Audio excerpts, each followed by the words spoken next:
Deixa eu colocar aqui. Stop. Cadê? Tirei. Aham. Tiozão, já apareceu. Já apareceu pro YouTube. Cara, tá ao vivo. Tá ao vivo? É. E agora? Tá ao vivo. Então. Não tá aparecendo? Ah, não, desculpa, cara, não é você não.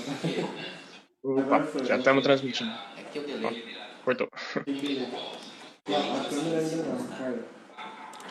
Tá. Vai ser confusão hoje. Ah, tá com delay. O Ricardo acabou de avisar aqui. Pizza. Já Tem um entra aqui. botãozinho ali embaixo que tem o filmador, né? Lá ele tá iniciado.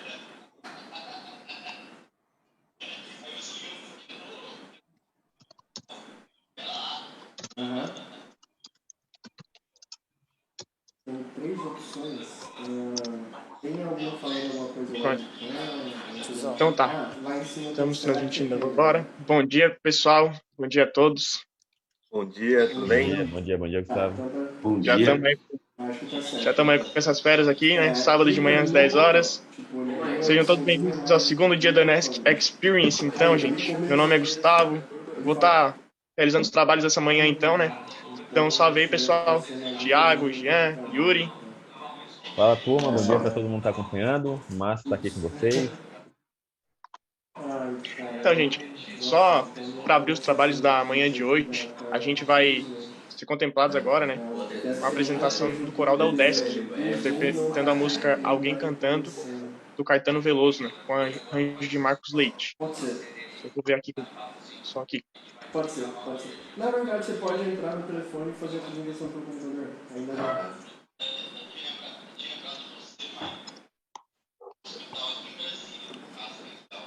Meu Deus, tiozão, eu tenho que transmitir. Já quero agradecer também, transmitir pessoal, uma apresentação. a parceria das entidades aqui, né? Ao Conselho Regional de Agronomia e Engenharia de Santa Catarina, né? O CREA-SPC, né? Sem ele a gente não estaria aqui, né? De qualquer forma. Ao blog da engenharia, né? Ontem a gente teve uma palestra com o Eduardo Cavalcante. Foi incrível, o Unesc já começou com tudo. Então, agradecer também a equipe CAD, nossa parceira, a Fenômenos Aprendizagem, CREA, a Mútua e Engenheiros Sem Fronteiras, né, pessoal? Vamos pedir para todos que contribuam com a campanha social que a gente está fazendo. Está acontecendo durante o Unesc inteiro, praticamente. Então, a campanha está visando arrecadar aí fundos para a ONG, lá do núcleo de Joinville, do Engenheiros Sem Fronteiras. Então, para você estar ajudando, é só apontar para o QR Code que está sendo transmitido aqui. Certo? Então, esses seriam esses os recados, pessoal. Só esperar a transmissão aqui da questão da apresentação cultural. E já começamos com o nosso painel, né? Que apresentação que ele tá falando? Apresentação cultural. Ah, disse que não vai ter. Disse que na tua não vai ter. Ah, é isso? Achei que era uma apresentação diferente. Bom, não vai ter nada, não tá falando. Tá, mas você tem Ah, pessoal, acabei de ver aqui que a apresentação cultural ela vai ocorrer não nessa live aqui. Então, nas outras lives já está ocorrendo, mas nessa de empreendedorismo da engenharia a gente vai focar no painel mesmo, com as perguntas. Então, vou chamar aqui o pessoal, né, para eles fazerem até uma breve apresentação, já chamar essas férias aqui, né. Então, com grande honra, a gente chama aqui o engenheiro de produção Jean Carlos Fletcher. Pode se apresentar aí, Jean. Bom dia, pessoal, tudo bem? Vamos lá. Meu nome é Jean Packer, Jean Carlos, na verdade, tem um Carlos no meio. Eu sou formado em engenharia de produção pela UDESC, em Joinville, né? Hoje eu não moro mais em Joinville, moro numa cidade aqui perto chamada Campo Alegre. Durante a faculdade acabei fazendo alguns outros cursos e tudo mais. E hoje sou um parapsicólogo também. Apesar de não atuar na profissão de parapsicologia, mas foi um curso que eu fiz pro hobby, gostei muito, pretendo um dia tá até empreendendo nessa área também. Eu tenho uma empresa, na verdade eu criei uma empresa chamada KeepCard, acho que alguns de vocês talvez conheçam o KeepCard, já tenham feito cursos conosco da KeepCard, já tenham algum contato conosco, né? Até o Tom é um dos nossos colaboradores também. O Gustavo acho que também já fez curso com a gente, né, Gustavo? Ou pelo menos conhece a gente. A KeepCard, ela tem hoje, fez 8 anos, então tá ficando velhinha, tá crescendo, tá amadurecendo, digamos assim. E é bacana, a gente hoje vai ter um papo bem legal sobre isso, até mesmo vamos falar talvez um pouquinho sobre como empreender, sobre alguns desafios que existem, né? Vou contar já de cara já de um da KeepCard, que a KeepCard é uma escola de cursos presenciais, né? Hoje todo mundo conhece ela por curso online, mas ela não era isso. Teve a pandemia, acaba com tudo isso aí. Então, mas é legal, é uma coisa que todo mundo sempre vai passando, os empreendedores sempre vão passando por isso. Beleza? Gustavo, obrigado, cara. Da minha parte é isso. Acabei cometendo um grande pecado, agradecer a KeepCard, não te mencionei, né, Jean? Pô. Sem problema. Aí, ó, seja contemplado mesmo, é uma honra estar contigo hoje aqui, cara. Muito obrigado mesmo. Agradecer toda a parceria da KeepCard com o CREA Júnior. Então, é muito bacana mesmo. Então, chamar aqui também o engenheiro de controle e automação, o Thiago. Pode se apresentar aí, Thiago. Pessoal, bom dia. Em primeiro lugar, fico muito feliz de estar aqui com vocês. Eu sempre gosto muito de falar sobre o tema. Eu sou engenheiro de controle e automação pela UFMG, engenheiro de sistemas médicos pela Otto von Guericke, na Alemanha, engenheiro clínico pela Albert Einstein. E, cara, eu amo empreender. Nos últimos anos, nos últimos 6 anos, a gente fundou uma série de empresas. A Arquimedes, que é a principal da holding, que ela faz sistemas de automação para processos hospitalares. Então, hoje a gente já está em mais de 360 clientes pelo Brasil. A gente está começando o processo de internacionalização para os Estados Unidos e Portugal. A Stran Lab, que a gente é a principal empresa hoje de fabricação nacional de analisadores para equipamentos eletromédicos. O Instituto Eclass, que a gente lançou agora nesse período de pandemia, a gente tem cursos de pós-graduação em ambiente virtual, com experiência em realidade virtual. A gente tem curso de engenharia clínica, engenharia de energia, BIM, estruturas, perícia, então tem uma série de cursos.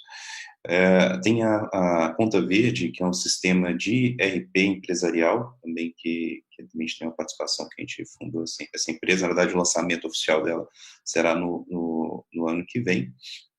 E tem algumas spin-offs que elas vão se transformar em empresas nos próximos anos. Uma delas é que a gente está junto com esse ambiente virtual que a gente utiliza no Instituto Eclass, que a gente vai transformar ele para ambientes virtuais. Então, até fazer um convite para vocês, depois se vocês precisarem, enqualab.net, é um evento que a gente está sendo responsável por fazer todo o ambiente da feira virtual, que é uma feira onde você vai visitar os estandes, interagir com os estandes, fazer networking, e é um evento que está junto com o Senai, com o Sebrae, com o presidente do Inmetro, que vai fazer a abertura da feira. Então, está sendo um evento bem bacana, e a gente acredita que está sendo um ponto de mudança aí para o modelo virtual. Então, estão todos convidados a participar. Incrível, então, obrigado pela breve apresentação, Thiago. Chamar aqui também engenheiro de petróleo, Yuri Oliveira Dias. Pode se apresentar aí. Bom dia, Yuri. Bem, bom dia, Gustavo. Bom dia a todos novamente. Agradecer já de cara o convite do CREA Júnior Santa Catarina, toda a turma. Estou utilizando a camisa, não sei se vai dar para ver, mas do Enesc de vocês do ano passado, em que eu tive o prazer de estar aí. Fiz engenharia de exploração e produção de petróleo aqui em Salvador, na Unijorge. Ingressei na SPE, que é um programa voltado para estudantes de engenharia de petróleo. A gente agregava conhecimento acerca da indústria. Daí veio o CREA Júnior, veio iniciativas empreendedoras, hackathon de startups, empreendedorismo, esse ambiente todo de inovação. Meu projeto de TCC foi uma startup para gestão de postos de petróleo e gás. Estive hoje, esse ano, na verdade, uma iniciativa em que eu posso dizer também com um empreendedor que foi saindo do CREA Júnior, ingressando na campanha à presidência do CREA Bahia, em que tive a minha candidatura indeferida, mas isso é pauta para a gente conversar aí em um outro momento, mas encarei como uma jornada empreendedora também. E é um prazer estar aqui com vocês. CREA Júnior, digo sempre que eu não estou em casa, mas estou sempre em família, seja aqui na Bahia, seja em Santa Catarina, em Minas, em Natal, em todos os lugares, porque o sentimento é o mesmo, o propósito é o mesmo, as pessoas mudam, mas esse ecossistema que existe entre os CREA-Junianos, esse universo que a gente cocria, é uma sensação incrível, assim, é do caramba estar aqui com vocês, para um CREA-Júnior que serviu de base para o da gente aqui na Bahia, quando a gente ainda estava iniciando, e participar do encontro estadual de vocês, que eu sempre falo, o Enesc aqui na Bahia também chama Enesc, porque o de vocês é Enesc, então, assim, tem muita coisa em comum, gosto muito do tema e vai ser do caramba trocar essas figurinhas aqui com vocês, porque é algo que, ao menos eu senti bastante falta ao longo da minha graduação, e que espero que as próximas gerações aí de engenheiros e profissionais da área tecnológica não tenham essa carência de ouvir, debater e discutir sobre o ambiente empreendedor. Vamos nessa. CREA Júnior mesmo, para saber a experiência, só sendo CREA Júnior mesmo, né, gente? É incrível estar nesse programa mesmo. Então, gente, vou chamar esse pessoal mesmo para falar sobre o que é empreendedorismo na engenharia. Então, já dá like na transmissão aí, pessoal. Comenta, manda perguntas, né? Ao final a gente vai tentar responder todas elas, então o pessoal tá livre para isso. A gente tá com um tempo legal hoje, então vamos lá que o dia de hoje é sucesso, nosso segundo dia de Enesc. Então vamos iniciar nosso painel, gente. Como disse, quem tiver perguntas pode mandar, sem problema algum. A gente vai incluindo. E, bom, pessoal, para iniciar a nossa conversa aqui, né? Já vamos para um teminha abrangente. Gente, como é que é empreender no Brasil? Tiago, Jean, Yuri, alguém quer começar a falar? Yuri já desmutou o microfone. O Thiago também, mas assim, cara, pode...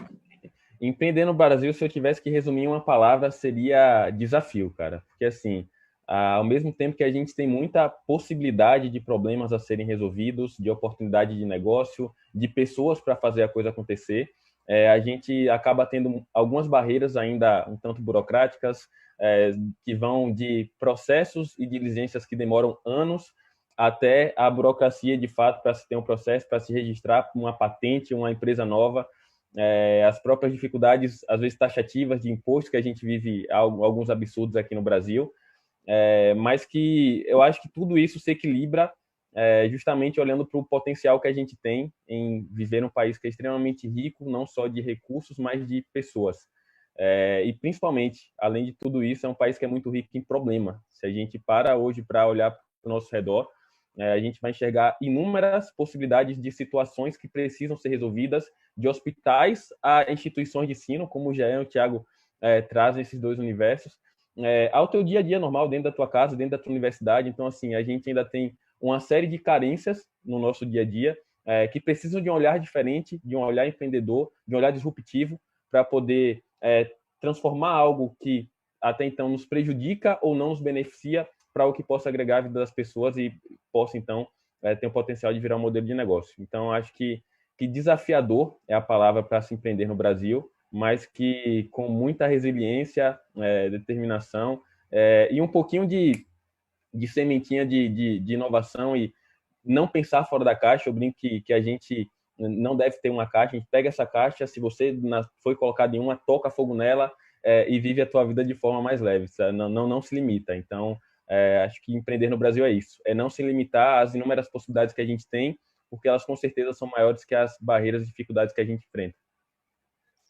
Eu acho que, só complementando o Yuri, eu concordo também nessa parte que é um desafio, né? Principalmente, eu acho que mais nessa parte burocrática que a gente tem. Eu lembro que quando eu comecei a empreender, não tinha noção nenhuma de contabilidade, nada disso. Daí cada vez vinha o meu contador, tem isso aqui que tem que fazer dessa forma. Não, mas eu queria fazer de outra. Eu falo, não, cara, não dá, tem que ser dessa forma. Então, com o tempo, tu vai se acostumando com isso. Entretanto, também, né, tu tem essa... Eu acho que hoje vem facilitando muito o empreendedorismo no Brasil. A gente vem tendo vários programas, até mesmo governamentais, que incentivam um pouco mais, diminui essa burocracia toda. Mas todo mundo ainda tem muito esse conceito de que é difícil, de que é complicado, o que, por um lado, eu vejo que é bom, porque diminui um pouco a concorrência quando tu está empreendendo. Então, as pessoas hoje têm um pouco de medo, né? Eu acho que a ideia de tirar um pouco desse medo de empreender no Brasil, ir atrás de alguns programas, que nem você comentou, participar, às vezes, desses Startups Weekends, participar de programas de inovação para entender todo o processo ali, pesquisar um pouco. e realmente dar a cara a bater, né? Porque a gente tem muito problema a ser resolvido. Às vezes, empreender num país de primeiro mundo seja mais fácil por questões de burocracia, mas, entretanto, é mais difícil em questão de achar uma solução, achar algo que, né, que vai ser vendável, que vai ter monetização futuramente, né? Então, acho que eu vejo que tem essa faca aí de dois lados, que, por um lado, é complicado, realmente, por algumas questões burocráticas, mas, por outro lado, a gente tem muito potencial, muita coisa a ser explorada, né? A gente está num país em que a facilidade de tu conseguir alavancar um negócio, mesmo não tendo tantos recursos, é muito grande, assim. Eu fico feliz que foi o Yuri e o Jean que começaram aí, porque eu só ia falar, é complicado, ia escorrer uma lágrima, eu ia falar, vamos para a próxima pergunta? Já ia Mas, voltar para a cama e chorar um pouco. mas eu sempre soube que é complicado, mas eu acho que agora que a gente está num processo de internacionalização e a gente tem uma referência do tanto que é diferente lá fora, para a gente está vendo que é mais complicado do que a gente imaginava que era. A gente passou recentemente de sair do Simples, e quando você sai, por exemplo, do Simples, então, abrir empresa já é difícil, a continuidade dela é difícil, porque na hora que você sai do Simples, os impostos sobre pessoas aumentam absurdamente, então tem muitas empresas que no Brasil, elas não querem crescer, e eu não entendia isso, hoje eu entendo, que tem empresa que realmente a dor de cabeça às vezes não compensaria, então então, às vezes, não é só a abertura de empresa que as pessoas reclamam, na verdade, o crescimento delas também é problemático. Do lado da abertura, cara, quando a gente vai abrir uma empresa dos Estados Unidos, por exemplo, em 2 dias ela está pronta, você não precisa de ter nenhum encargo. Se ela não está faturando, ela está lá bonitinha, não está te dando passivo, não tem problema nenhum. A gente conseguiu ter um escritório com tudo lá bonitinho, por $300, numa incubadora, onde na verdade, a gente assustou como que as coisas estão rodando de uma forma muito mais orgânica lá do que aqui. Então, na verdade, isso assusta a gente. E do lado de contábil, que pode dar muito problema para as empresas, agora com o Conta Verde, que é o sistema de gestão, que você tem que fazer cálculo de impostos, uma série de coisas. E a gente foi fazer benchmark, inclusive, com sistemas do lado de fora, né, do Brasil.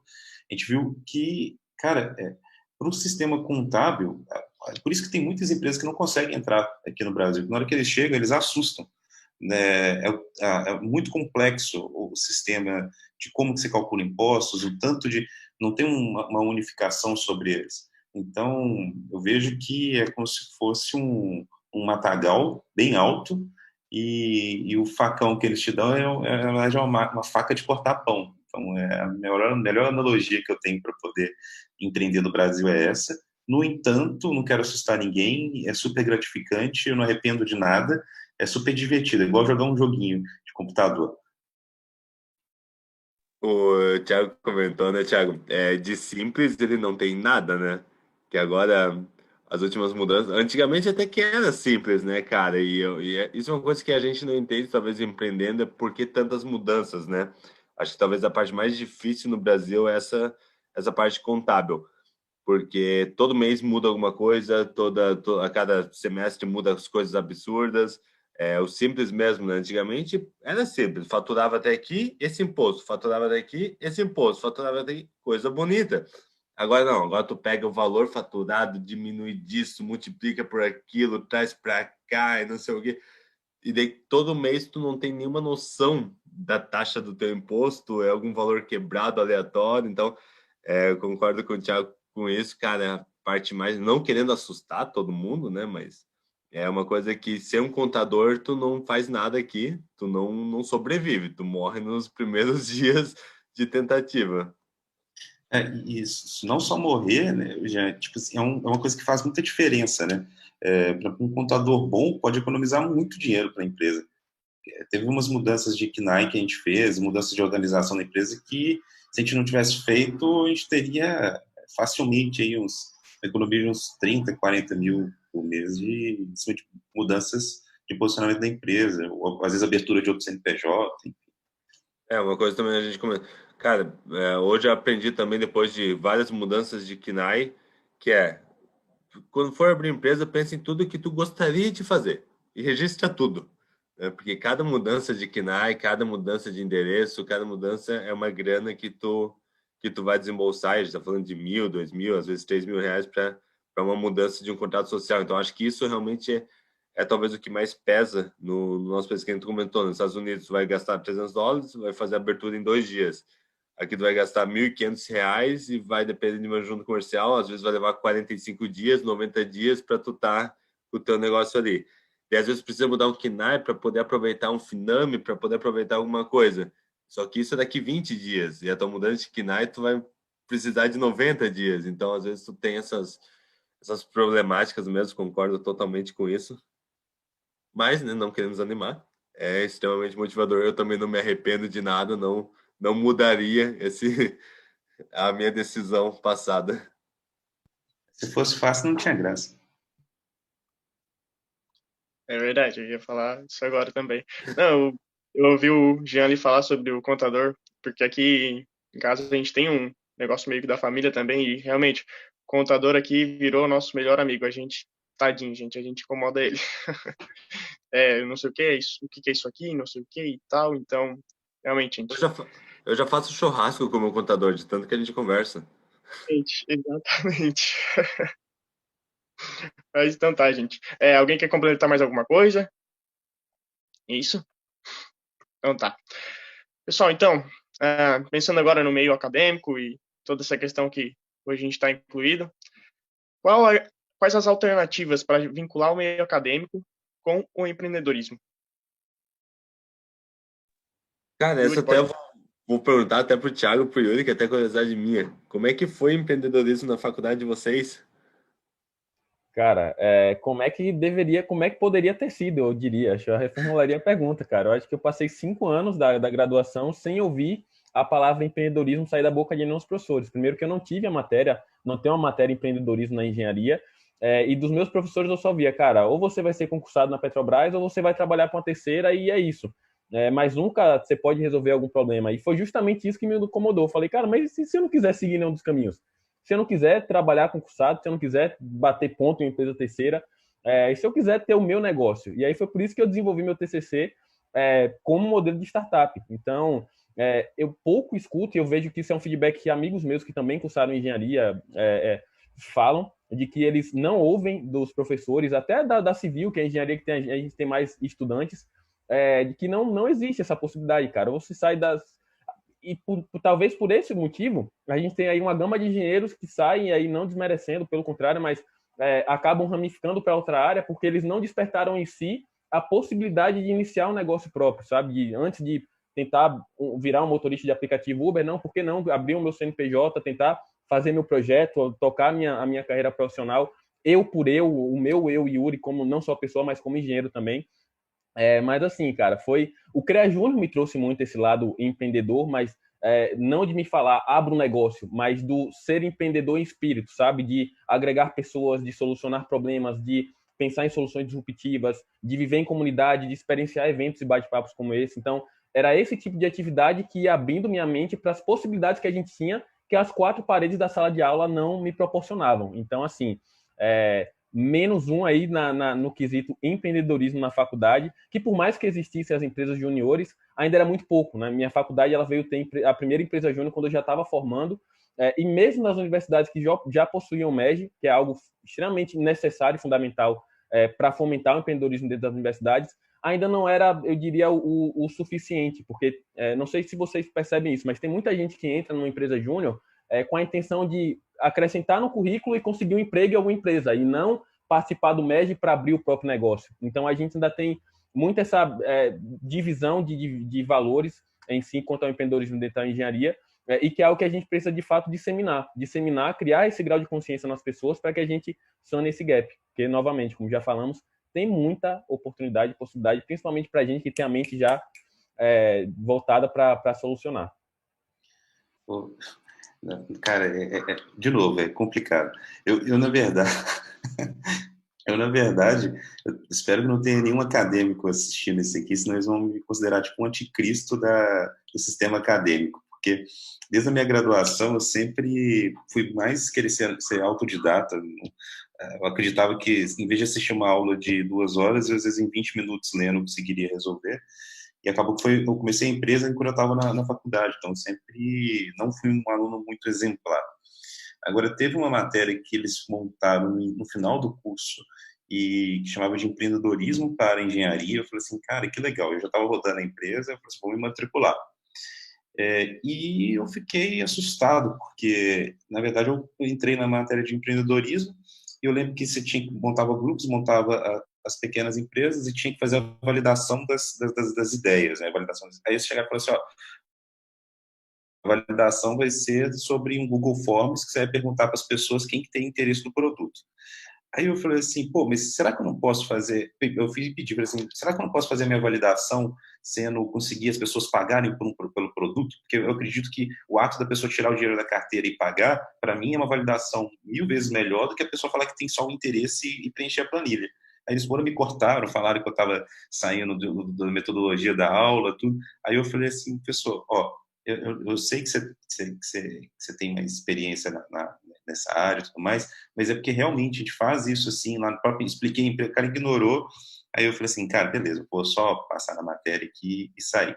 E agora, recentemente, no período de pandemia, a gente também teve uma experiência não muito boa, porque tem um programa, eu não vou ficar dando muitos detalhes, porque senão dá para fazer uma engenharia reversa e chega nas pessoas, mas a gente tinha um projeto que tinha que fazer, que era pandemia, tinha que ser rápido, e eu vejo que o sistema acadêmico ele se torna muito burocrático para muitas coisas que você precisa de respostas rápidas. Então, eu vejo que para empresas igual Hard Science, que são mais burocráticas, não vejo, não como tem que passar pelo sistema acadêmico, mas eu vejo que dois pontos que ele precisa de melhorar. Um é ser mais rápido, respirar mais metodologia Lean, e o outro é que eles viveram e sabem ensinar hard skills, eles não sabem ensinar soft skills. E para você empreender, o mais importante é os soft skills, não os hard skills. E para mim, isso aí reflete os problemas que a gente presenciou. Então, realmente, concordo com o Yuri, tem muita coisa para poder mudar. Pô, eu vou ser o advogado do diabo aqui, né? É que, na verdade, como eu formei em produção, a gente não teve assim, a gente teve até matéria de empreendedorismo, sim. Foi bacana, não pode dizer que não. Só que também a produção ela tem mais matérias de gestão, né? Então eu lembro que até hoje, pô, tive finanças, aprendi a fazer toda a parte de DRE, aprendi a fazer toda essa análise financeira. Então foi legal, assim, nesse ponto a engenharia de produção foi uma faculdade que te prepara para ser um gestor e ao mesmo tempo tu consegue também usar essas habilidades e empreender, né? Até que o pessoal geralmente pergunta para mim, porque hoje eu trabalho com cursos, né? Então, hoje eu trabalho com consultorias para engenharias mecânicas e engenharias civis. Nunca trabalhei na minha área especificamente. Você fala, mas tu nunca trabalhou na tua área? Eu falei, não, na produção, nunca trabalhei como engenheiro de produção, mas todas as habilidades lá me ajudaram a conseguir empreender, a conseguir pelo menos gerenciar o negócio. Mas que eu concordo com vocês dois nesse ponto, eu acho que deveria se ter mais programas, né, dentro das universidades de empreendedorismo. A empresa Júnior é um programa bacana, eu nunca convivi muito com eles, né, nunca fui até a fundo, então eu sei a teoria da empresa Júnior, né, então mas pelo menos é um projeto que eu já te incentiva a conhecer um pouco do mercado, e eu acho que isso também fez um pouco de falta, isso até na nossa, que é conhecer um pouco do mercado, né? A gente não vivencia, às vezes, experiências reais que existem no mercado. Eu acho que isso deveria ser um pouco mais incentivado, assim, a gente ter essa experiência de como realmente o mercado funciona, do que acontece lá, trazer talvez alguns eventos de empreendedorismo, trazer algumas palestras, mas coisas não que venham para encher linguiça, né? Coisas que venham para te acrescentar mesmo e te ajudar nesse caminho de empreendedorismo. Porque, por mais que empreendedores não tenham nenhuma receita mágica, até eu brinco que um dos ingredientes é um pouco de sorte, né? Querendo ou não, mas tu tem alguns passos ali que podem te ajudar a resolver alguns problemas futuros, né? Ou pode te antecipar algumas coisas, ou pode pelo menos te preparar para algumas coisas, né?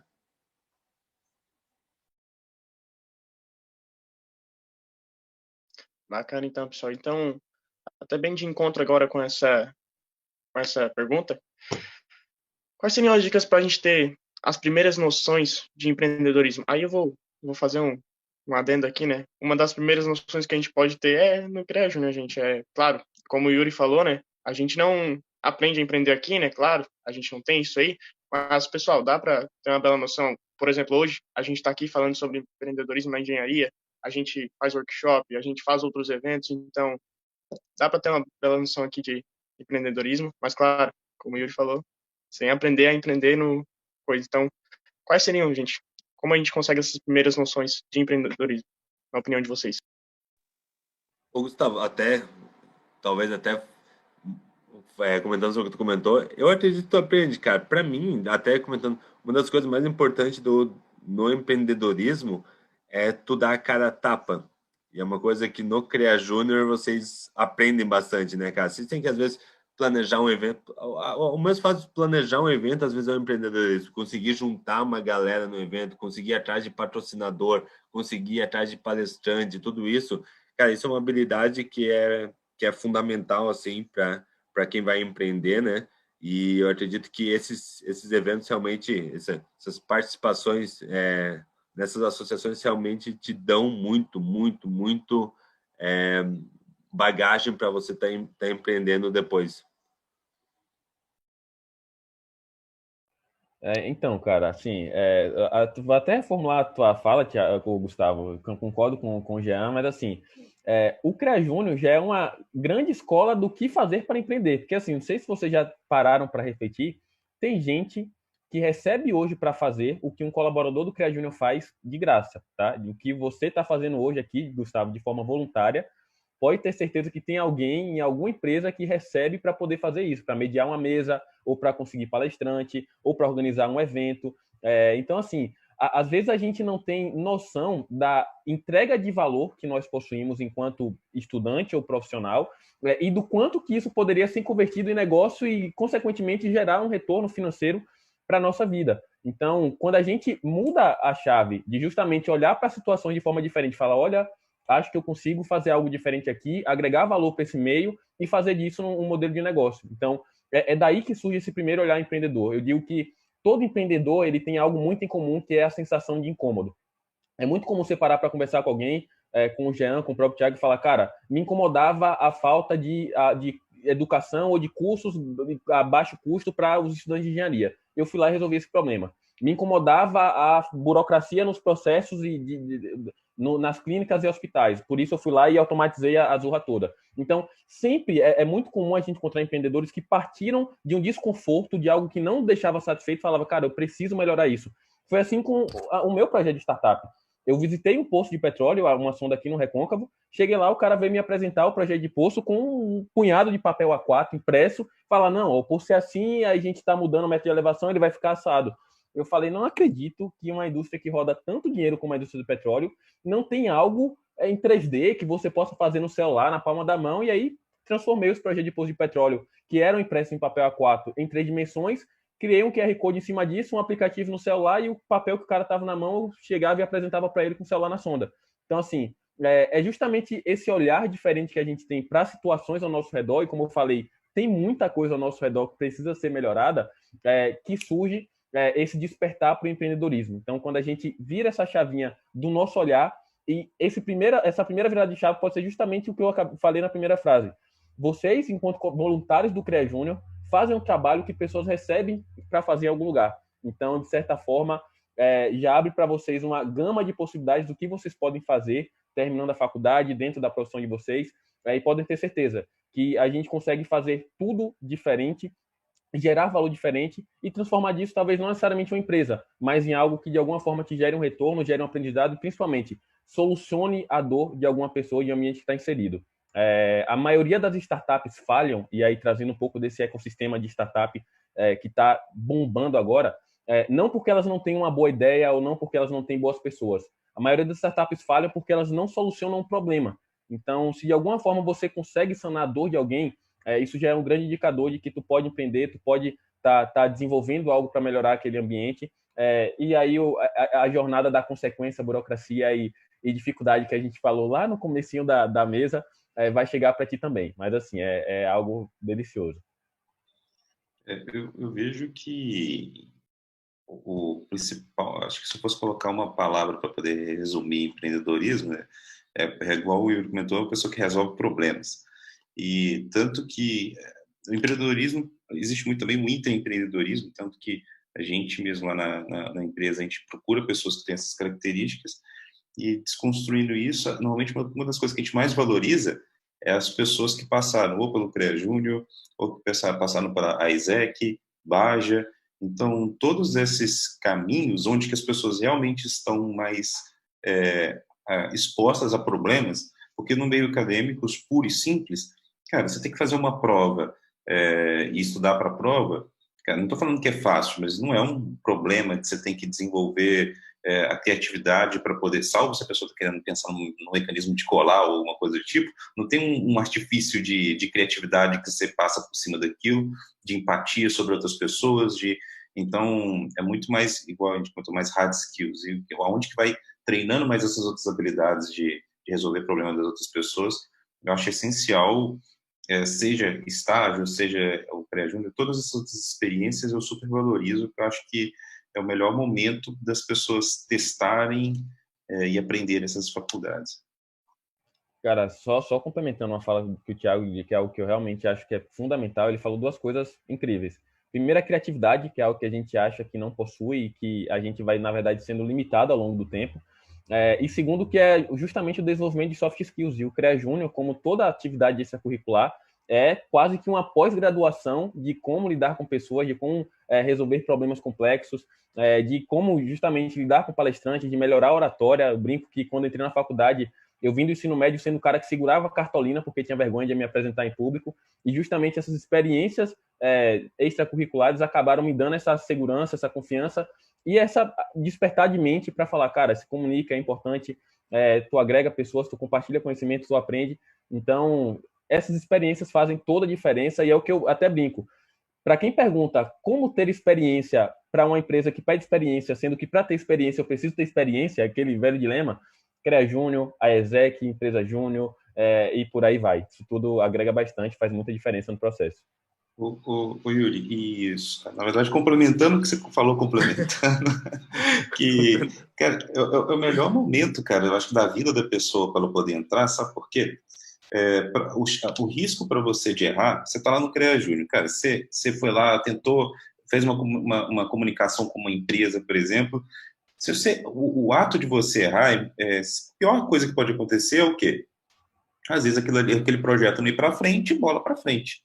Então, tem uma pressão menor sobre você, sobre tudo. Agora, imagina que você foi, só formou, fez o ciclo normal, entrou numa empresa como CLT, fez um pé de meia, juntou aquele pé de meia e falou assim, poxa, agora eu vou empreender. Você já tem esposa, filhos, imagina a pressão que vai estar sobre você para naquele momento você ir para tentar vender um produto, vender algo do tipo. É como se tivesse um caminhão em cima de você. Então, vai dificultar. O seu psicológico vai te atrapalhar muito. Então, eu acho que não é só questão de... Acho que o timing também é um timing essencial, e o risco para as pessoas é baixo. Sim, não, eu concordo totalmente com vocês dois. Até uma questão que você falou, Thiago, sobre fazer uma prova não é difícil, né? Não desmerecendo também, obviamente. Eu lembro de um colega meu que ele falava, cara, eu só contrato pessoas que já reprovaram em alguma matéria da faculdade.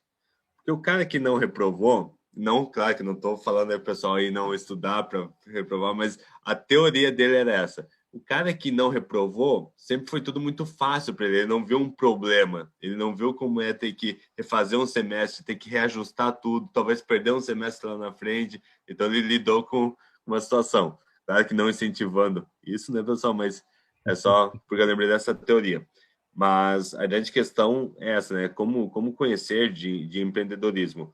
Eu diria que leia muito, só que não basta tu ler, né?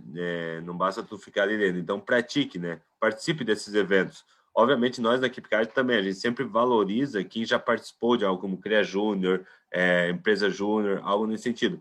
Porque a gente reconhece que aquele cara dedicou finais de semana dele para estar fazendo alguma coisa relacionada a empreendedorismo, a inovação, a criatividade. Então, a faculdade é extremamente importante, mas como o Thiago e o Yuri comentaram, você está no melhor período, você não tem uma esposa para sustentar, você não tem filhos para sustentar, você não tem nem impostos para pagar direito, entendeu? Quando pagar imposto, a gente começa a conversar, daí começa a cair uma lágrima no olho mesmo. Então, aproveite, cara, aproveite para participar de um evento desse. Vai ter um evento aí de startup. Mas eu não quero abrir uma startup. Mas participa, vai lá, participa, pega um grupo de amigos, tentem criar uma problemática. Então, estejam sempre correndo atrás disso, porque não tem outra forma, né, de se falar, de aprender empreendedorismo, se não for atrás e ficar participando desses eventos ou participando desses tipos de iniciativas. Vai dar gente aprovando em matéria agora. A dica do dia. E uma outra coisa que eu gosto muito de fazer, e eu acho que nesses momentos acho que é interessante a gente pensar em queimar a ponte. Tem uma historinha que eu não me recordo agora aonde que ela aconteceu, mas era que um navegante, ele estava chegando numa ilha com os barcos, tinha que fazer uma exploração, e ele foi e queimou os barcos depois que, para não correr o risco de ninguém pegar o barco e voltar, ou então deles saberem que era simples pegar e voltar, e isso ia forçar eles colonizarem aquela ilha, porque virou uma questão de sobrevivência. E empreendedorismo é uma questão de sobrevivência. Então, eu, em alguns aspectos da minha vida, algumas coisas que eu queria testar, e eu não queria correr o risco de ser sabotado pela minha própria cabeça, de procrastinar, enfim, eu sempre tentei falar o que a gente chama de queimar a ponte. Poxa, como que você queima a ponte no empreendedorismo e como que você pode fazer? No início, quando eu estava na faculdade, eu queria aprender eletrônica. O que eu fiz? Eu fui e coloquei no jornal Balcão, que era um jornal da região, e eu vendia projetos de eletrônica, mas eu não sabia eletrônica. Eu fui, conversei com o cara, vendi um projeto, o cara pagou a entrada e falou assim, putz, agora eu tenho que aprender, porque senão eu tô fodido. E aquilo gerou uma pressão gigante, eu fiquei dias sem dormir, entreguei o projeto, fiquei feliz. E essa mesma experiência que eu fiz, na hora que a gente foi para o empreendedorismo, tem uma coisa que eles chamam de mágico de Oz, que às vezes você vender algo para depois você ir construindo enquanto você está entregando, que é algo que você tem que fazer com muita disciplina, então que é muito arriscado você fazer isso, mas é uma das formas de você fazer para queimar a fonte.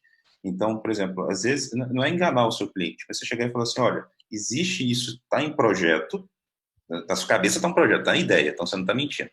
E você chega e fala assim, olha, se você gostaria de ser um cliente beta disso daqui, que a gente vai entregar em tal data, então você não está totalmente enganando ele, você tenta criar um mecanismo que não tenha volta, então às vezes nem que seja, sei lá, uma entrada de talvez de R$20, e aquilo ali gera uma pressão psicológica gigante sobre você, e você não vai voltar atrás, não. Então, sempre que você tiver uma forma de empreender, às vezes a gente tenta não ter riscos, mas esses riscos são o que faz a gente se impulsionado para frente.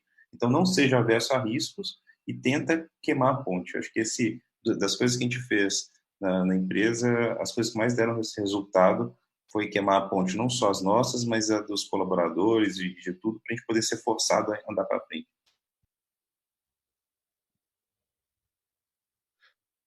Eu fiquei bem feliz agora com essa pergunta, gente, não, sério. Abriu um leque aqui. Eu gosto de dizer que, assim, a gente, de certa forma, aqui, enquanto a gente tá no CREA Júnior, empresa Júnior, a gente sai um pouco do arroz com feijão, né? Então, agora até me abri um pouco, que realmente, aqui no CREA Júnior, a gente se foca um pouco bastante na resolução de certos problemas. A gente foca, por exemplo, no SNS que ocorreram vários, e o quê? Ocorreu um problema? Beleza, não desiste. Arranje uma ideia que inove e dá certo. Então, é erro, acerto. Tentativa, erro, acerto. Então, bacana saber disso, pessoal.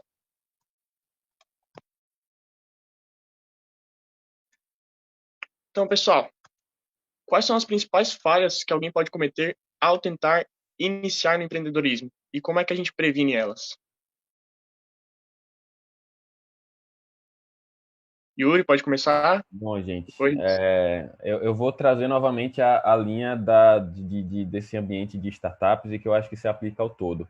É muito comum, principalmente quando a gente tem alguma ideia, algum projeto, algum modelo de negócio, a gente acaba se apegando tanto ao produto ou o que a gente vai entregar que a gente não se preocupa em saber se aquilo vai estar de fato sanando algum problema, se aquilo é comercialmente útil para a vida de alguma pessoa.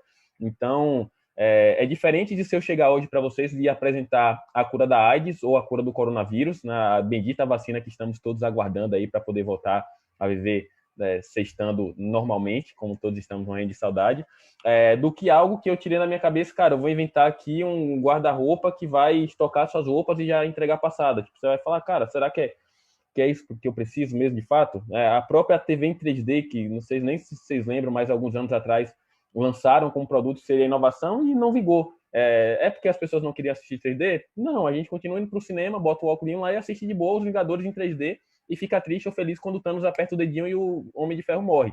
Mas assim, não resolver o problema de alguém é justamente o que faz com que uma empresa, uma startup ou alguma solução não seja bem quista no mercado. Se de alguma forma tu resolve de fato o problema, tu entrega valor, pode ter certeza que já vai ser não um, mas 5 passos à frente para tu seguir empreendendo, e isso faz total diferença. Não à toa, nessas oficinas que a gente realiza em processos de maratonas de hackathon, de Startup Weekend, de ideação, a gente tem uma oficina inteira para estudar o problema. A gente abre o problema, depois compila o problema para poder entender. A gente define uma frase. Enquanto não tiver em uma frase o que é o problema que a gente vai estar resolvendo, a gente não avança.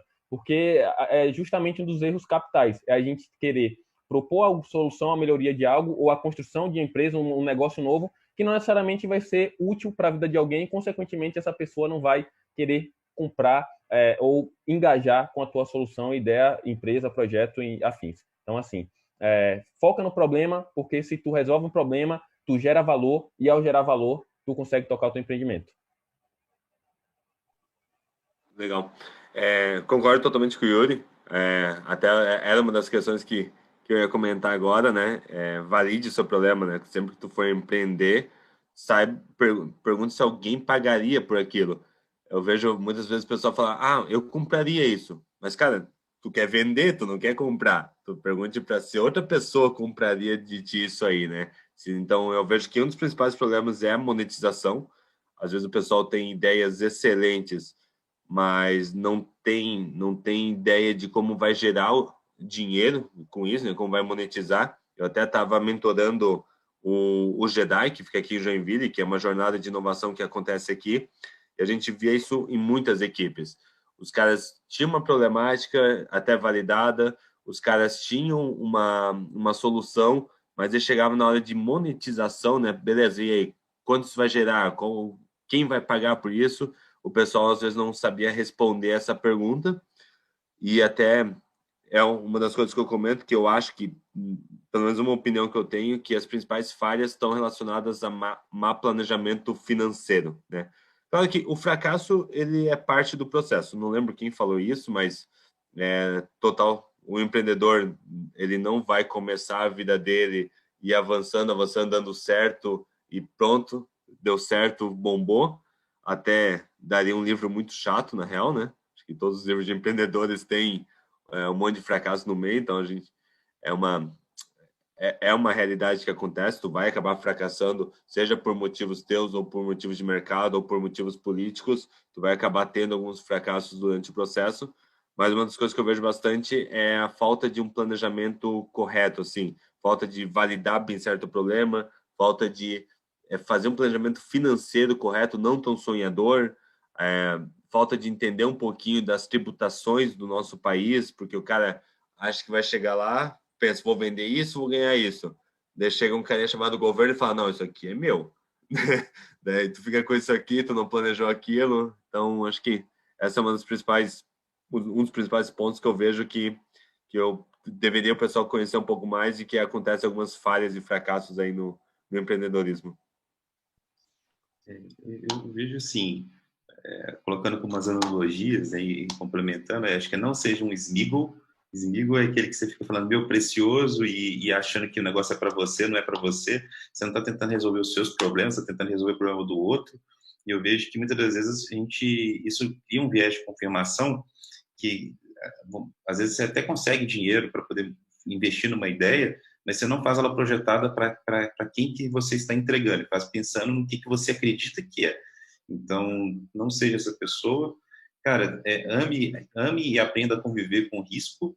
Então, você pode ver que os maiores empreendedores de desde João Paulo Lema, que ele gosta de fazer mergulho, né, com arpão, tem o livro Sonho Grande, ele conta um pouco sobre isso, ele conta um pouco sobre isso. Todos os empreendedores, eles têm, normalmente, envolvimento com esportes radicais. Eu não me considero ainda um empreendedor de sucesso, porque ainda não me envolvo em nenhum esporte radical. O máximo que eu sei fazer é tomar uma cerveja e comer um torresmo. Então, eu estou no caminho, ainda tenho que fazer isso. E um terceiro, aí complementando o que já comentou, é realmente tentar faturar, cara. A gente vê, e é um péssimo exemplo, a gente vê YouTube e WhatsApp que se cresceram muito, que demoraram a tentar começar a rentabilizar, e a gente acredita que a gente consegue fazer igual eles. A gente está aqui no Brasil, a gente tem que começar a faturar o quanto antes, desde o dia 1. A gente tem que aprender a viver com uma coisa que a gente chama de bootstrapping, que é não tentar focar e projetar o sucesso da sua empresa em conseguir um investidor. O que eu mais vejo, o pessoal é falando assim, pô, tem uma ideia bacana, mas eu não consigo um investidor para poder investir na minha ideia. Aí, na hora que você vai conversar com a pessoa, é uma coisa que, assim, pô, mas não dá para você poder fazer isso aqui e já começar a falar, ah, dá, mas... E aí sempre tem um mais. Então, cara, aprenda o que significa bootstrapping e que você não é de investidor. Investidor, até uma dica para quando vocês chegarem, na verdade, o investidor, o melhor momento para você se relacionar com o investidor é quando você não precisa dele. E quando você precisa dele, ele vai sentar em cima de você e provavelmente não vai rolar. O investidor é para poder criar processo de escala da empresa quando ela já está saudável, quando ela já está... E não para poder tirar ela do papel. E tenta pensar em mecanismos de ganhar, nem que seja R$1 desde o dia primeiro, que isso vai ser aquilo que a gente comentou de queimar a ponte. Bem bacana que o Thiago falou. Até perdoa, não sei se eu cortei o Jean.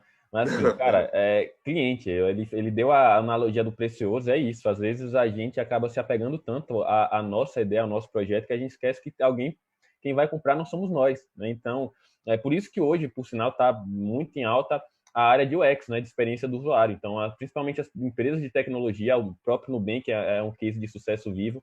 Quem tem sabe o quanto que eles conseguiram transformar a experiência da gente ao precisar fazer uma transferência, pagar um boleto, receber um dinheiro, um PicPay da vida que chegou depois, mas enfim, experiência de usuário para proporcionar ao teu cliente a melhor experiência da vida dele. E a gente tem visto o governo fazendo muito isso, principalmente nas páginas de solicitação, das muitas burocracias que nós conversamos aqui hoje. A gente tem avançado nisso, graças a Deus, as coisas estão ficando menos, necessitando cada vez menos de diligenciamento do nosso clique, então está ficando cada vez mais enxuto, porque no fim é isso, o empreendedor, se ele pudesse pegar o cliente e colocar numa caixinha, cara, ele faria isso, porque ele é a pessoa mais importante da vida dele depois da mãe. Então, sem cliente a empresa não vai sobreviver, a gente precisa dele, e a melhor experiência é que vai conquistar o coração daquele carinha que precisa estar ali no seu dia a dia para fazer você pagar a tua equipe, pagar as tuas contas e viver também a tua vida, até conseguir fazer o esporte radical para poder pagar a cerveja de churrasco que o Thiago falou. Então, isso é importante também. Exato. Só complementando também o Thiago e Yuri. Cara, por mais que tua ideia seja... isso eu vi também bastante nas mentorias que a gente faz. O pessoal comenta, não, porque a gente vai fazer assim, assim, assim, daqui 3 anos a empresa vai ter um faturamento de 1 milhão. Daí tu pergunta, tá, e durante esses 3 anos o dinheiro vai vir da onde? Tu tem essa grana para manter isso aí? O que tu vai fazer, né? Então, cara, por mais que as suas ideias sejam a longo prazo, tu tem contas para pagar. Então, tu tem que criar mecanismos durante todo o processo para que você fature o tempo todo. Todo mês tu tem que faturar, tu tem que conseguir se manter, conseguir manter os seus funcionários para que você cresça sustentavelmente, né? Ficar dependendo de um investidor para tirar a tua ideia do papel, uma que ou o cara vai consumir tua empresa toda, tu vai ficar com 2% da empresa ali, né? Se é isso que tu quer, eu não acho um bom negócio, né?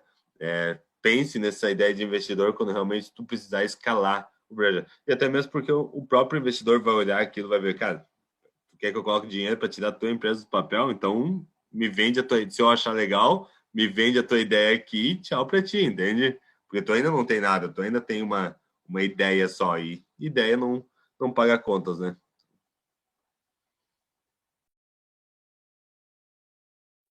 Certo, então, pessoal. Agora, indo de encontro muito que a gente falou agora, a gente falou tanto em que empreendedorismo é solução de problemas, ver um problema, achar algo e ver a dor de alguém, tentar fazer algo para mudar, isso vai muito de encontro com a engenharia. A engenharia, de certa forma, é uma questão de solução de problemas. Então, dá para dizer que o engenheiro tem uma maior facilidade com o empreendedorismo, na opinião de vocês?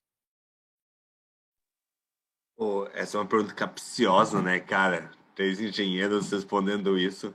É, só. Eu tava pensando agora, será que a gente tá mais animando o pessoal ou mais desanimando o pessoal, né? Espero que. Toma cuidado, cuidado. Vamos lá. Cara, eu acho uma pergunta capciosa, tá? Eu vejo uma qualidade que o engenheiro tem é a qualidade de resolver problemas, né? Eu acho que isso é uma das qualidades que eu mais gosto no empreendedor. Obviamente, eu como engenheiro diria que sim, né? Que o engenheiro ele tem, obviamente, uma qualidade aí, talvez um pontinho a mais aí para estar empreendendo, porque a gente é muito forçado na faculdade a estar resolvendo problemas e assim. Entretanto, eu diria que isso numa média, assim, mas não quer dizer que seja uma verdade absoluta, né? Então, cara, eu acho que eu vou passar essa pergunta para os outros dois, porque é bem capciosa. Thiago, Yuri, o que vocês acham, cara?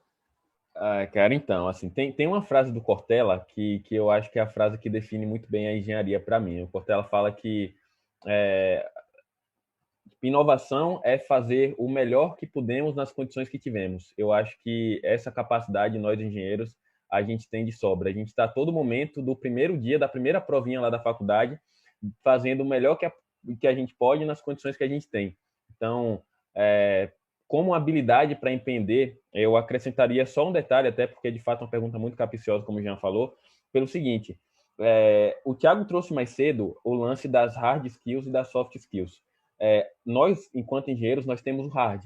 E o engenheiro que trabalha muito bem o seu soft, aí eu acho que ele tem talvez o pacote mais completinho dentre as profissões que existem para poder gerir e tocar o negócio.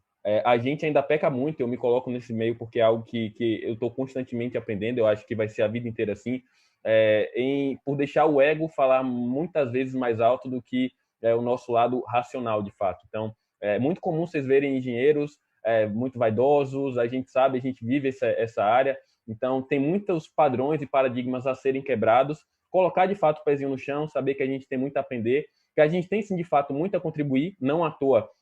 Se vocês pegarem startups hoje, aqui em Salvador, a maior startup que é referência, saiu na lista do Google como as 100 edtechs mais inovadoras de 2020, o corpo de marketing da Sanar, é uma startup da área de saúde, em que o corpo de marketing dela é totalmente composto por engenheiros. Por sinal, um ex-integrante do Crédito no Bahia é o líder de marketing, ele faz engenharia de produção na UFBA e toca o marketing de uma startup da área de saúde. E isso tem algo que vem sendo replicado em diversas outras empresas, porque a gente está todo momento trabalhando com números, e hoje marketing é dado. Dados são o novo petróleo, como a gente também já vê em algumas filosofias. E quem trabalha melhor com dado? Quem trabalha melhor com número? Quem é que faz as melhores planilhas de Excel, as melhores análises no BI? Somos nós. Então, hoje tudo que está ao nosso redor é informação, e a gente sabe, de certa forma, trabalhar e gerir essa informação pelo hard.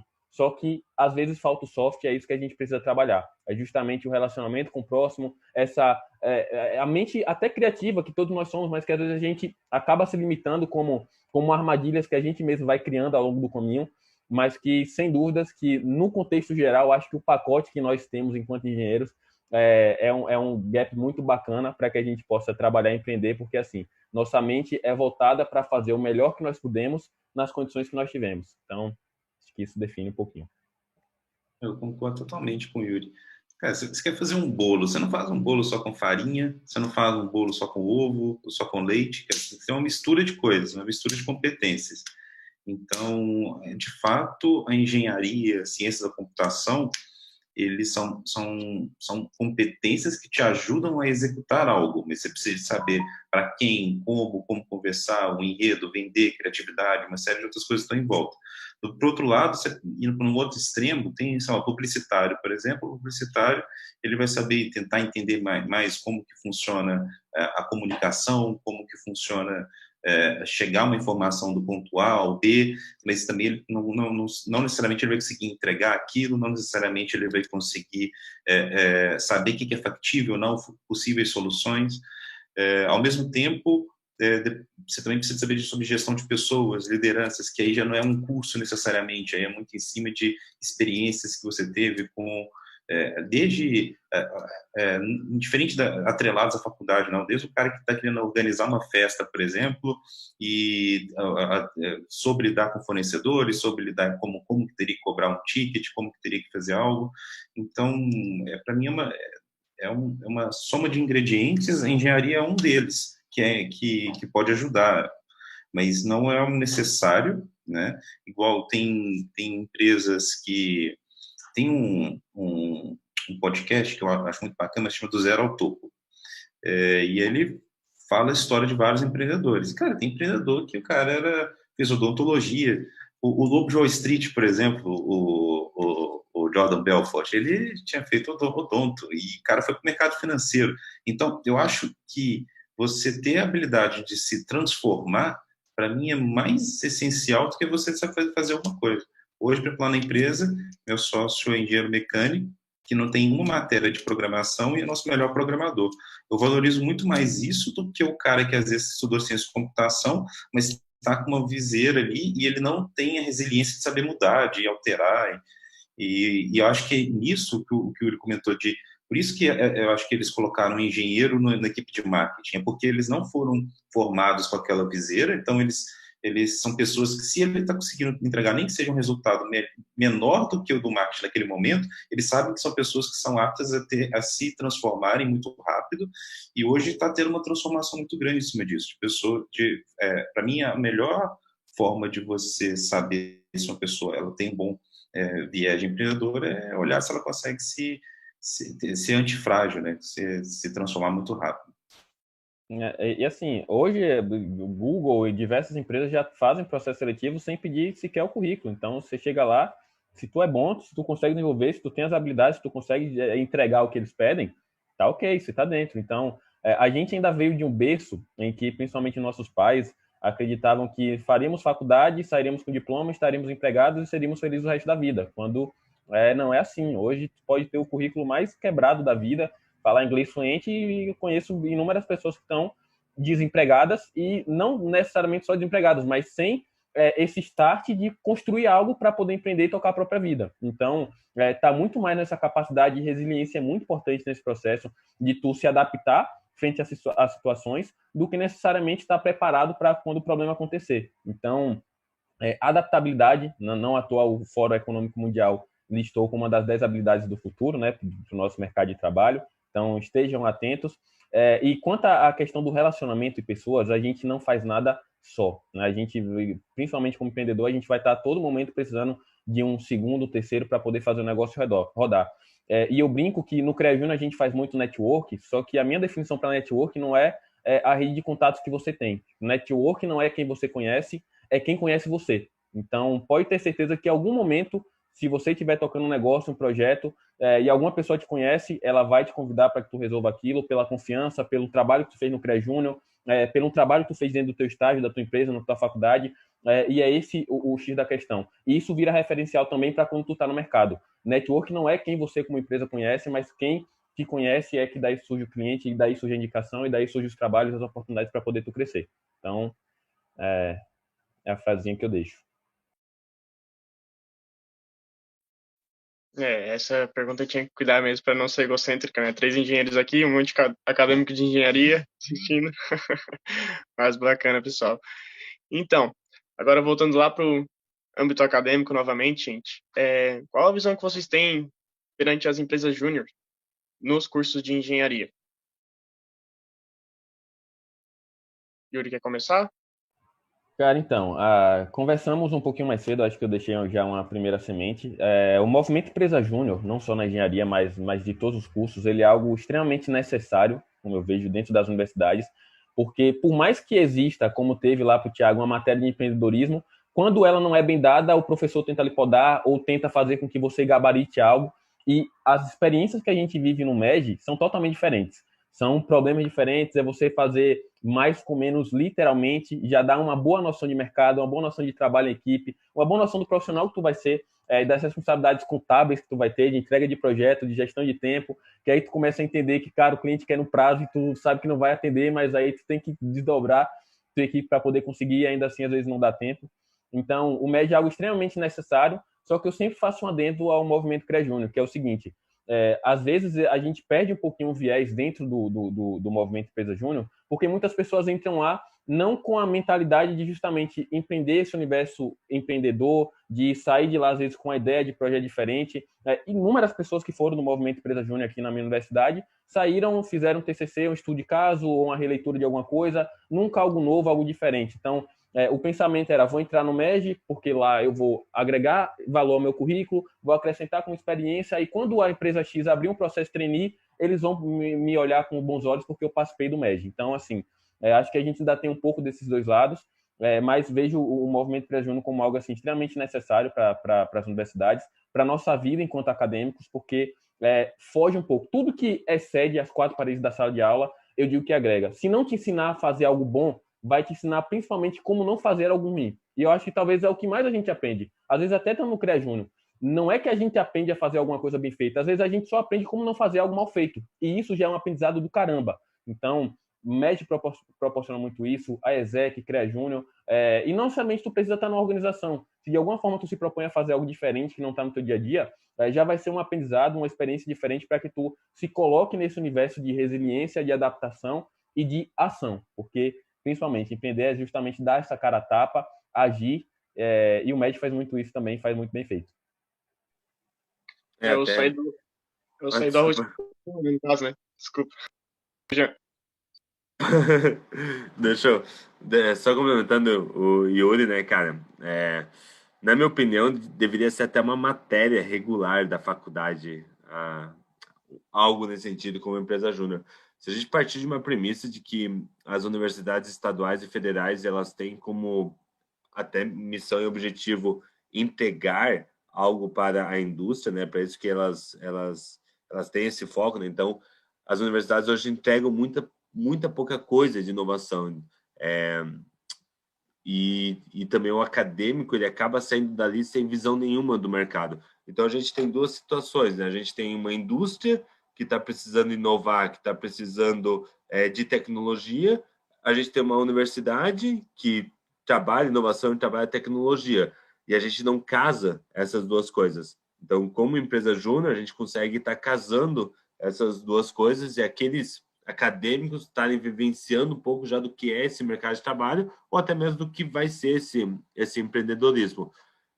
Eu viria, por isso eu até comento, se isso fosse até uma disciplina regular, né, cara, para que todo acadêmico tivesse uma experiência de um projeto dentro de uma indústria, de um projeto que o mercado precisa, com certeza cada acadêmico sairia mais preparado, porque eu vejo que hoje é uma das principais dificuldades, né?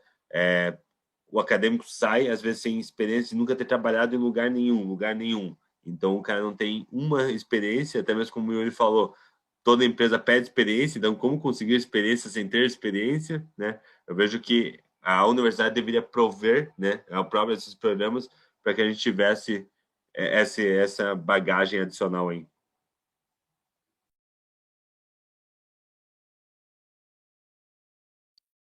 Tiago, quer comentar alguma coisa?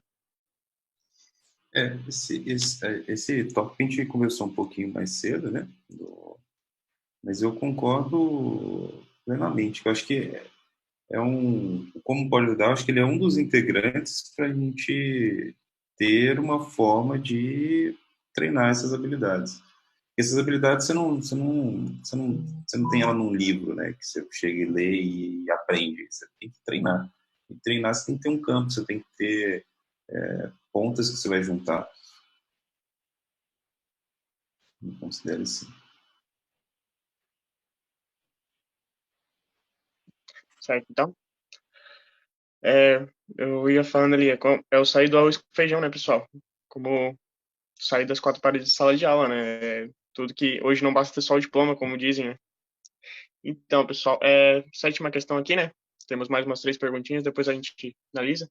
Então, quais as características que o engenheiro deve ter para seguir no ramo do empreendedorismo? Eu acho que essa é a hora que a gente malha o pau na galera agora, fala umas verdades. Acho que todo mundo fala sobre empreendedorismo, né? Que tu tem que ter liderança, autoconfiança, coragem, enfim, tem várias características aí que o empreendedor deveria ter.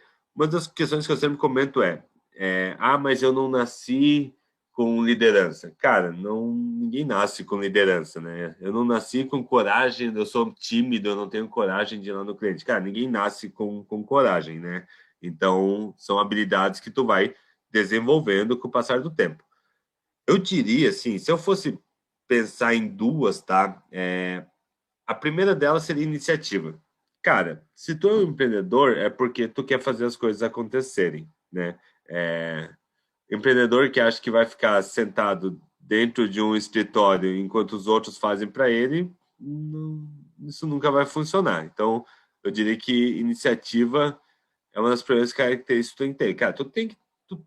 eu sou tímido. Cara, tu tem que dar tua cara a tapa, tu vai ter que conversar com pessoas, tu vai ter que fazer pesquisa para validar tua ideia, tu vai ter que dar a cara a tapa, é o que eu sempre digo, tu vai ter que estar lá. Se tu é um empreendedor, tu tem que querer conversar com pessoas, tu tem que ter essa iniciativa. E a segunda, eu diria que persistência. Se você é daquelas pessoas que no primeiro não, tá na balada, levou o primeiro não na menina, já começa a chorar, não é isso pra ti, entende? Porque tu vai receber vários nãos, tu vai ter vários problemas pra frente e tu vai ter que persistir. Eu diria que persistência talvez seja uma das maiores características, né, cara? Não desistir. Vai ter momentos que tu vai sentar e falar, cara, por que eu não fiz um concurso? Por que eu não aceitei aquela vaga de emprego lá em São Paulo? Por que eu não fiz isso, entendeu? Mas se tu escolheu isso, tu vai persistir, tu vai continuar empreendendo, né? E se tu desistir, tudo vai por água abaixo, né? Porque você é o empreendedor da história aqui. Então,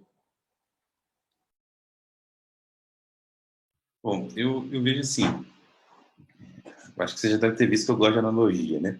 Mas imagine que esse é tipo um carro, cara, e você ter resistência, resiliência, para mim é como se fosse o chassi do carro, né? Então, para poder aguentar se cair, sei lá, chuva de granizo, se ele não amassar e ele tá ali aguentando, continuando a andar, tem que ter um step, tem que ser uma pessoa que consegue pensar no plano B, tem que ter um motor potente. Mas só que o que acontece? Todas essas características, e dá para ele poder ir colocando todas essas componentes dentro desse carro e fazer um puta carro, tem gente que tem esse carro, mas deixa na garagem.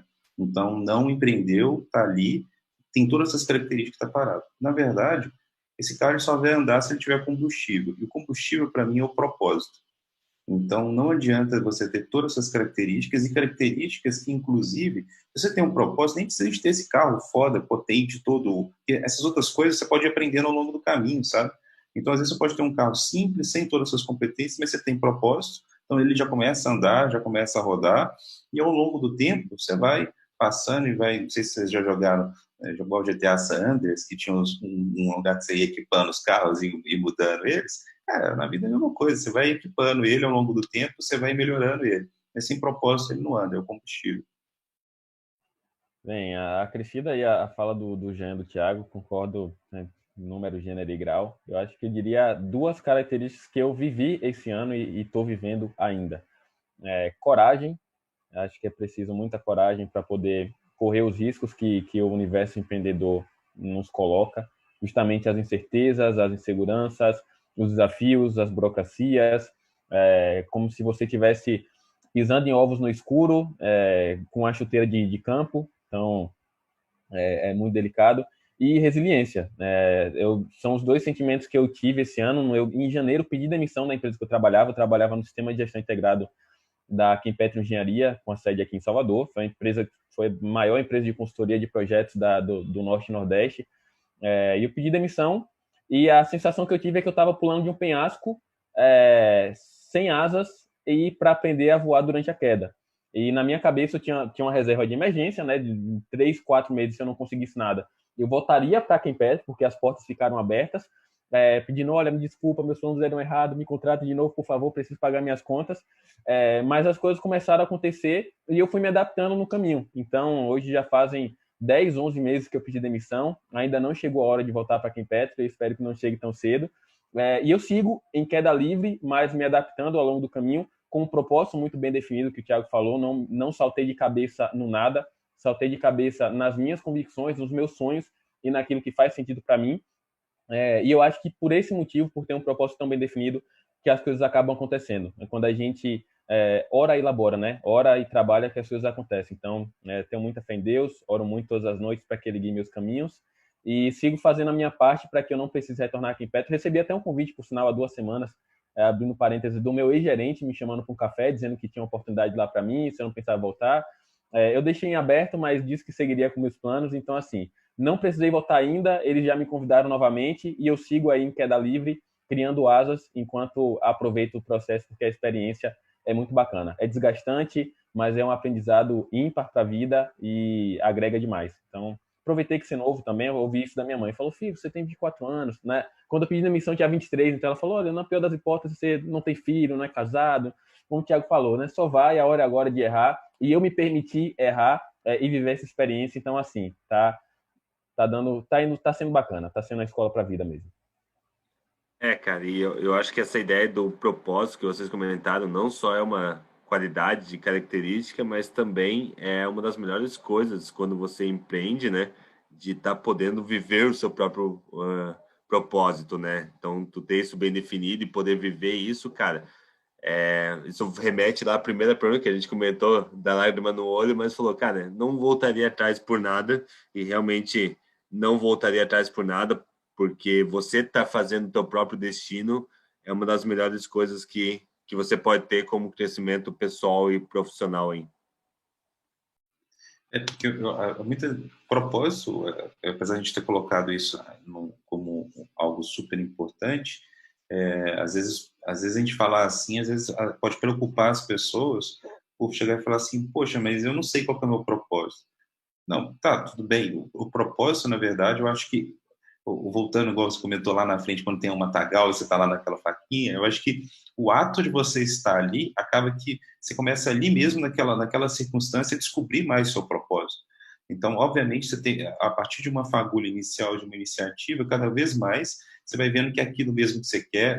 O propósito nem sempre ele é muito claro. Às vezes ele é um pouco turvo mesmo.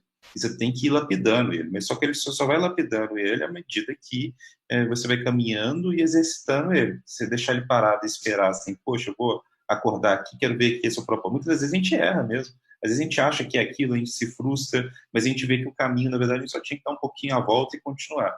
Mas a direção é sempre a mesma. E outra coisa, Thiago, volta a fala que eu disse um pouco mais cedo, assim, se tu não sabe necessariamente o que tu quer, e às vezes realmente passa esse peso de responsabilidade, meu Deus, eu não tenho um propósito e agora eu não sei qual é o meu propósito, Jesus, o que é que eu faço?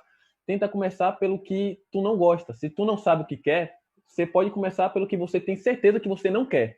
Então, chegou um momento que eu falei, cara, olha, eu não quero isso para minha vida, não quero isso para minha vida, vou seguir por aqui, porque deixando de fazer o que eu não gosto, eu tenho certeza que eu já vou estar ao menos mais feliz e mais próximo daquilo que eu acredito. Então, se tu por algum motivo tem dificuldade, sei que está acompanhando a gente, em descobrir, desvendar o tão bendito propósito que parece que já surge até uma aura quando a gente fala, tenta ao menos entender o que é que não te deixa bem, o que é que tu não quer para tua vida, que já vai ser um passo massa para tu chegar no que é que de fato te toca.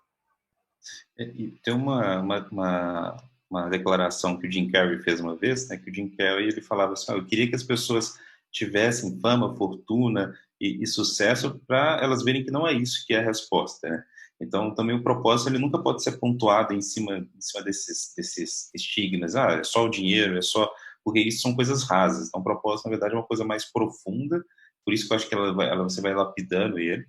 E as pessoas, muitas das vezes, elas realmente... Acho que a sociedade hoje, quando a gente comenta, às vezes, dos millennials, os meus pais, por exemplo, eles tinham que trabalhar logo de... Hoje em dia são poucas as pessoas que têm que trabalhar na adolescência, que tem que hoje tem um caminho mais trilhado que as pessoas seguem e talvez isso atrapalhe as pessoas a tentar começar já desde cedo começar a lapidar o propósito delas. Então elas começam a achar que existe um caminho que ela entrou como se fosse num trilho de trem, ele vai seguir uma linha reta e esperar chegar do ponto A ao B, e não é assim. Ela acha que vai formar em engenharia, já vai receber piso. Cara, não é assim. Se você está escutando isso Pode ser que aconteça com você, mas vai ser 0,01%. Cara, a probabilidade, se você não fazer nada pela sua vida, é maior de você, se ela virar Uber do que você receber o piso ao seu formato. Isso é probabilidade. Mas não quer dizer que é uma regra. Então, a gente tem que dizer que a gente não é a regra.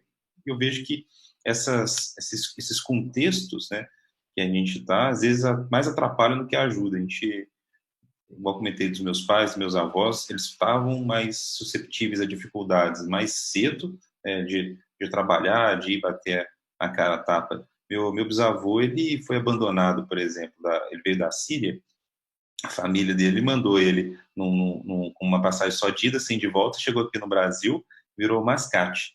E sendo mascate desde cedo, com 13 anos de idade, saía batendo de porta em porta, tentando vender as coisas. Quando ele morreu, ele deixou um patrimônio gigante, com vários imóveis, várias coisas. Hoje não existe mais nada. Mas por quê? Porque a geração, ele não ensina. Na verdade, ele construiu um patrimônio, mas não ensinou essas características, e os filhos deles já vieram com tudo muito mais fácil. Então, o papo agora está ficando muito filosófico, né? Mas eu acho que é importante deixar entender, né, nesse contexto como que vão desenrolando as coisas. Se vocês me permitem, eu quero complementar agora uma coisa. É que o Yuri falou ali sobre a questão de achar um propósito no que não gosta. Vou falar por mim aqui. Como eu falei, né, tem um negócio de família aqui. Esse negócio é de convênio de saúde. Então, para você ter o lucro, você tem que vender os convênios.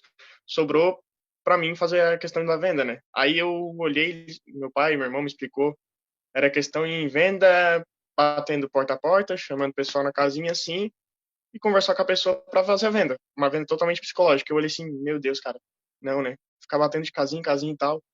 Aí, claro, tivemos que ter um chefe de equipe para fazer o treinamento da equipe de vendas e tudo mais. Olhei nos primeiros dias que eu trabalhei com aquilo, cara, muito bacana. A questão de conversar com pessoas, a questão de fazer toda essa mediação, saber vender. Então, eu olhei isso aí, agregou tanto na minha vida. Eu aprendi a me comunicar. Isso melhorou tanto na minha faculdade, tanto no CREA Júnior, quanto conversar com pessoas que eu olhei, cara, é isso, eu quero vender, não sei, seja o que for, avião pegando fogo, eu quero vender. Então, descobri um propósito pensando que eu não ia gostar daquilo. Então, foi realmente gratificante. Então, Yuri, tá certíssima as tuas palavras aí. Tem que experimentar, galera. Tem que experimentar. Às vezes a gente cria muitos preconceitos do que vai gostar ou não, sem ter nem sequer vivido ou se permitido a experiência. Tem que experimentar. Massa, Gustavo. Até agora, hoje eu falei, teve um cara para me treinar, e hoje eu até, nos meses que se vem, eu ultrapassei até as vendas do cara que me treinou, no caso, né? Sendo um pouquinho egocêntrico no caso. Então, brilhante isso. Agora, pessoal, uma pergunta aqui mais, questão específica. Assim, quando a gente fala em inovação, está cada vez mais comum falar sobre sustentabilidade. Então, nesse debate todo aí, como a gente faz com que as profissões do nosso sistema ampliem essa ideia aqui no país sobre sustentabilidade? E qual o papel das políticas públicas nesse assunto? Alguém quer começar? Posso chamar? Tá, vamos lá. Então, assim, eu acho que a gente deveria ter uma espécie de base, sabe, de alicerce para se iniciar um empreendimento. Claro que não como script bem detalhado, mas como coisas que eu acredito que são essenciais para todo e qualquer negócio, principalmente no país que a gente vive. A linha de sustentabilidade, cara, mais do que ser algo que a gente tem que se preocupar, é algo que é necessário que a gente se preocupe e faça, independente do ramo de atuação que a gente está, independente do que a nossa empresa está fazendo. Tem com certeza uma atividade, seja a compra ou redução de consumo de copo descartável dentro da tua instituição, até o descarte dos resíduos que tu vai ter, porque não dá mais para fazer as coisas a simples vontade, ao léu empurrando com a barriga como a gente vinha fazendo, sem se preocupar com as gerações futuras. Então, eu acho que toda empresa que começasse hoje, ou toda startup que começasse hoje, ela de alguma forma tinha que estar ligada com essas questões de sustentabilidade, até preocupadas com as próprias ODS da ONU, que estão diretamente vinculadas ao tema também. A gente tem ISO de gestão da qualidade, ISO de meio ambiente, mas eu acredito que deveria ter alguma certificação das certificações para certificar que tu tá fazendo a coisa certa, da forma certa, sem comprometer os próximos anos. Então, talvez eu vou até desfazer essa fase, porque aí se alguém ouvir isso do governo, aí os caras vão criar mais 500 processos burocráticos para poder travar a vida do Jean e do Thiago. Então, não cogitem isso. Mas, assim, eu acho que, principalmente a gente, Gustavo, enquanto engenheiros, né, as nossas profissões, as nossas ações, elas moldam inteiramente a nossa sociedade. Da extração de petróleo, que é a minha área de atuação, até o atendimento de pessoas e o cuidado delas nos hospitais com os programas que o Thiago ajuda a automatizar. Então, assim, tudo passa pelas nossas mãos, do início ao fim, e a gente tem que ter essa inteira responsabilidade de criar esse grau de consciência de que exatamente tudo que a gente faz tem impacto não só no meio que a gente está inserido, mas para as próximas gerações também. Então, esse nível de consciência, de preocupação com sustentabilidade é algo que tem que estar na essência, na raiz do teu empreendimento, porque às vezes não são nem ações gigantescas, e, meu Deus, eu tenho que agora abraçar uma árvore, eu tenho que... Não é isso. São pequenas atitudes no dia a dia das organizações que já fazem grande diferença e, principalmente, aumentam esse grau de conscientização e sensibilidade que a gente precisa ter para com gerações futuras perante as nossas ações hoje, principalmente no universo empreendedor. Concordo muito com o Yuri, exceto com a parte que ele quer criar mais burocracia.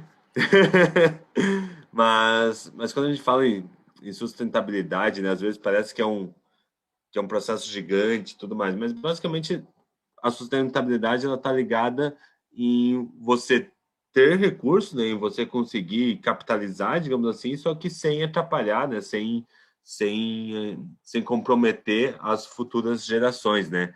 E uma das perguntas é o que o papel público talvez tenha a ver com isso, ou o que a gente pode fazer. Eu acredito que, inicialmente, o que falta é a questão de conscientização.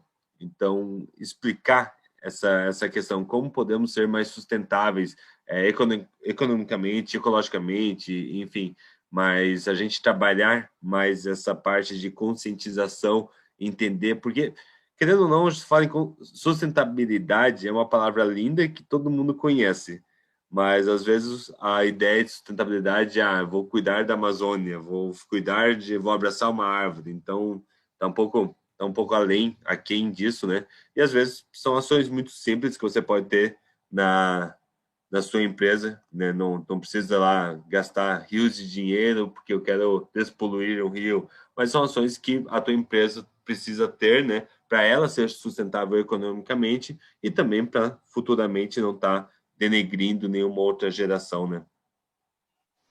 Eu vejo isso, a sustentabilidade ela tem níveis.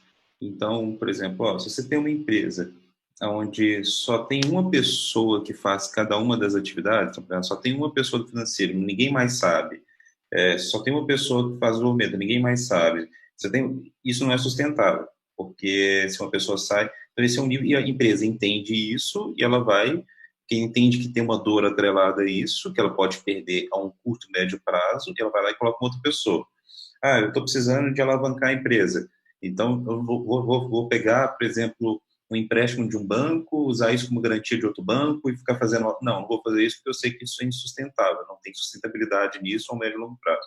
O problema é que isso as empresas conseguem enxergar, porque elas vão sentir uma dor a um curto, médio prazo. O que está no planeta são dores que provavelmente outras gerações vão sentir, e justamente para não sentir uma dor aquilo, esse trade-off ele pode ser afetado. Então, precisa de fato ter mecanismos dela sentir um criador de ganho ou perda para ela poder mudar essas ações. Em empresas grandes, existe, né? Então, você pode ter um selinho, entre aspas, que é as empresas ESG, né? ESG. Normalmente, empresas listadas na Bolsa, elas pegam isso que ela... Gente, tem problema no áudio. E acaba que elas são beneficiadas por seja incentivos fiscais, seja, por exemplo, o Biden nos Estados Unidos agora, ele é pró as empresas ESG.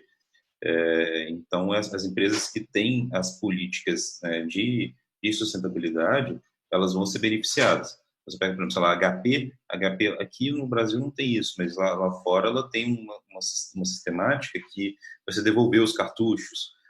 Tem algumas coisas que aconteceram recentemente que chegam até ser gafes, né? Mas o intuito era falar que era de CSG, igual da Apple, que era falar, vou vender o celular agora sem um carregador, porque já todo mundo já tem carregador. Para mim foi mais uma estratégia de marketing, qualquer coisa, mas eles tentaram mirar no ESG. Então, as empresas elas estão tentando fazer isso. O grande problema é que não existem incentivos claros, ao meu ver, né, para empresas pequenas, médias, e para elas já estão tão preocupadas tentando sobreviver ao curto, médio prazo, que é difícil ela parar para poder pensar no longo prazo. Então, eu acho que é um processo que já começou a acontecer, principalmente para essas empresas grandes, né, elas começam a ser mais penalizadas ou receber incentivos, mas para as empresas pequenas, médias, não existem incentivos muito claros, né, para ir nessa linha de empresas ESG, né, de pensarem na sustentabilidade que elas estão entregando. Acho que vale mais do empreendedor, da consciência dele, mas muitas das vezes eu vejo que às vezes a pessoa está mais num sistema de sobrevivência do que qualquer coisa. Um ótimo exemplo é agora, né, nesse período de pandemia. Obviamente, cara, é impossível que você chegue para a pessoa e pergunte assim, pô, você quer ver as pessoas pegando o vírus e adoecendo? Não, não quero. Mas você imagina um cara que tem aí, por exemplo, um restaurante, que o restaurante é o ganha-pão da família, que ele custou... Aquilo ali é tão pesado na cabeça dele, que ele, no meio da quarentena, o cara queria abrir o restaurante porque o cara estava desesperado, ele estava com a corda no pescoço. Então, ele não está sendo sustentável. Ele não está pensando mas ele estava com a corda no pescoço. Então, eu vejo que, para mim, é mais criar um apoio governamental, principalmente em cima de incentivos, existem para grandes empresas, mas não existem tanto para as pequenas e médias.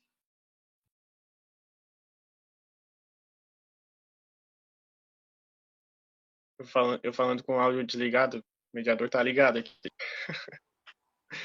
Então, pessoal, vamos encaminhando para a última pergunta então, né? Pessoal, o teu áudio já voltou aí, já? Voltou. Na verdade, o meu áudio estava funcionando. Eu só tinha um problema em ouvir vocês, mas eu coloquei um fone de ouvido aqui e já deu tudo certo. Beleza, então. E bom, então aqui, última pergunta, então. Na opinião de vocês, onde é que existe maior potencial em se iniciar no empreendedorismo? Jean, quer começar? Posso começar. Então, na verdade, assim, eu acredito que você resolvendo um problema, né, você validando esse problema, você sempre vai ter chances de sucesso. Obviamente, hoje em dia existem muitos mercados em alta, né? Então, até existem alguns mercados que estão muito em alta, que eu hoje até investiria, na verdade, é um dos mercados que eu invisto, que é a parte de produtos digitais. Então, hoje, produtos digitais estão extremamente alta. A minha área é principalmente na parte de cursos online, né?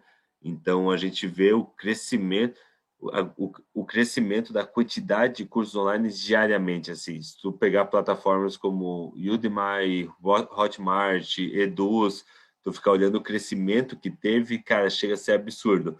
Para ter uma ideia, a Hotmart ela pede 3 dias para validar o teu curso. Bem quando estourou a pandemia, naquela época ali, ela estava pedindo 15 dias, porque a demanda foi gigantesca. Claro que isso torna uma oportunidade, mas também dificulta um pouco, porque tua concorrência ela é muito maior. Outros mercados também, cara, mercados de educação, eu vejo que eles são mercados muito fortes nisso aqui. Obviamente não tem muito a ver com engenharia, mas, por exemplo, um dos mercados que eu estava mentorando no último Jedi agora era o mercado que o nome da empresa era, se eu não me engano, Love Talks, que era, até tinha alguns engenheiros, né, porque a ideia era um aplicativo de comunicação entre terapeutas e pacientes, né, e a ideia deles era resolver problemas relacionados ao casal.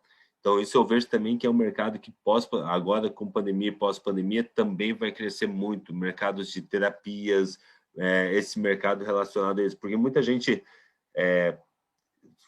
está numa situação bem mais complicada. A gente está tendo crianças surtando dentro de casa. Então, é um mercado que vem crescendo bastante nesse segmento. Thiago, Yuri, querem Então, help em alguns mercados que vocês conhecem também, que talvez tenha um bom desempenho. Eu vejo assim, ó, tem um conceito que nem todo mundo, né, que está escutando conhece, mas quando você vende para um consumidor final, a gente chama isso de B2C, é Business to Consumer. Quando você vende para uma empresa, é Business to Business. Existem pessoas que estão, cada uma tem um gosto maior por um tipo de mercado. Eu, particularmente, acho mais fácil trabalhar com Business to Business do que o Business to Consumer, né? A maior parte das vezes, eu acho que você consegue fazer com um investimento relativamente menor, ter um retorno maior. Mas isso é questão de gosto. Mas isso é uma coisa que você tem que primeiro ver qual que é a sua particularidade, com o que você gosta mais. E a minha resposta para essa pergunta, ela é justamente que eu acho que ela não pode ser igual para todo mundo. Tem um amigo meu que o pai dele ele é referência em médico de segurança do trabalho e meu amigo, ele queria, tipo assim, acho que ele não falava isso, mas eu acho que instintivamente o que ele queria, na verdade, era mostrar que ele não precisou do caminho do pai dele e que ele queria caminhar o próprio caminho. E, ao ele sair da faculdade, né, acabava que os problemas... Então, tudo que a gente conversou até agora, empreender, resolver problemas. Os problemas que estavam acessíveis para ele poder resolver eram os problemas que estavam acessíveis para todo mundo resolver. Então, a competição, ele estava no Oceano Vermelho, onde estava competindo com todo mundo.